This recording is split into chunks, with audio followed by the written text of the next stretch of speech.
संपूर्ण महाराष्ट्रात मुसळधार पावसाने थैमान घातलेलं आहे।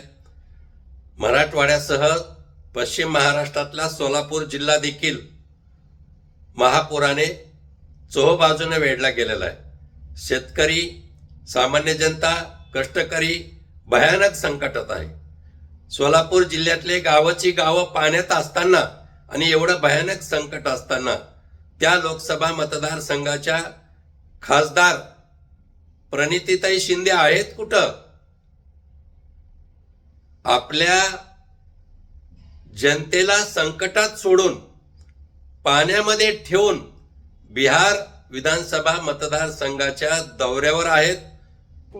त्यांना पक्षानं बिहारची जबाबदारी दिली आणि मागच्या 8 दिवसापासून त्या जिल्ह्यात नाहीत। मला असं वाटतं की एकदा त्यांनी जिल्ह्यात येऊन 4 बॉक्स पाण्याचे देणं म्हणजे ही मदत नव्हे। एकीकडे देशाचे पंतप्रधान नरेंद्रजी मोदी यांचा वाढदिवस काळा दिवस म्हणायचा आणि संकटात आपल्या मतदारसंघातील जनतेला वाऱ्यावर सोडायचं, हे बरं नव्हं प्रणितीताई।